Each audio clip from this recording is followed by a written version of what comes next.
শুনলাম যে মেয়ে হয়েছে। হ্যাঁ আমার মেয়ে হয়েছে। তাই তো আমাকে ফোন করে বললো। আমার তো ইচ্ছে করেছে দূর আসতে বলে আমি যেতে পারবো না। তুই যা, তোর বৌমাকে দেখে আয়, তোর মেয়েটাকে দেখে আয়। মা আমি এক্ষুনি যাচ্ছি। এই শোন শোন শোন, শ্বশুর বাড়ি যাচ্ছিস কিছু মিষ্টি নিয়ে যাস। আর তোর বৌমা কিসমিস খেতে ভালোবাসে, বৌমার জন্য কিছু কিসমিস নিয়ে যাস। ঠিক আছে মা, তোমার কোনো টেনশন করতে হবে না, তুমি যা বললে আমি তাই নিয়ে যাব। ও মা তাহলে আমি আসি। ওই শোন, এই তোর কাছে পয়সা কড়ি আছে তো? হ্যাঁ মা আমার কাছে অনেক টাকা আছে, 4-5 হাজার টাকা আছে। ও নিয়ে তোমাকে টেনশন করতে হবে না। তাহলে আমি শ্বশুর বাড়ি যাই, তাহলে আমার মেয়েটাকে দেখবো। মা আমি গেলে পরে বাবা বলে ডাকবে তাই না মা? 8 হাজার ছাড়া কেবল 2 দিন হলো, এখনই তোকে বাবা বলে ডাকবে। একটু বড় হোক তারপরে বাবা বলে ডাকবে। ও মা আমাকে এখনই বাবা বলে ডাকবে না?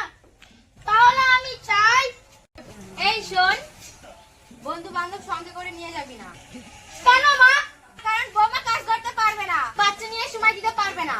তুমি নিয়ে গেলে ঝামেলা হয়ে যাবে। এর আগে কি ঝামেলা করে এসেছিস? তুই এবারে একা যাবি, তার জন্য মনে থাকে। আচ্ছা মা তাই হবে। আচ্ছা মা আমি কাউকে নিয়ে যাব না, আমি একা একা যাব। আমি কাউকে নেব না, আমি একা একা যাব। তোমার বৌমার জন্য কিছু কিছু। ওটা কিচমিচ হবে, ওটা কিসমিস হবে। তুমি কি বললে? কিসমিস? ঠিক আছে মা তাই হবে। আমি আমার বউর জন্য কিছু কিছু নিয়ে যাব। চাই তাহলে আমি মাগো। দুর্গা দুর্গা। হ্যাঁ শ্বশুর বাড়ি যাচ্ছিলাম, আমার মেয়ে হয়েছে। আবার আমার মান সম্মান বলে কিছু আছে। শ্বশুর বাড়ি যাই, মেয়েকে নিয়ে আনবো। এবার আমাকে বাবা বাবা বলে ডাকবে। কি নিয়ে যেতে বললো মা? কচু মচু? দুঃসালা ভুলে গেলাম। আমার বউ যেন কি খেতে ভালোবাসে। কি বললো মা? কচু মচু? দুঃসালা মনে পড়ছে না, আর কোথায় পাবো? আরে শালা কি বিপদে পড়লাম। এখন আমি আনজাতে কি নিয়ে যাবো? আর শালা কি করবো?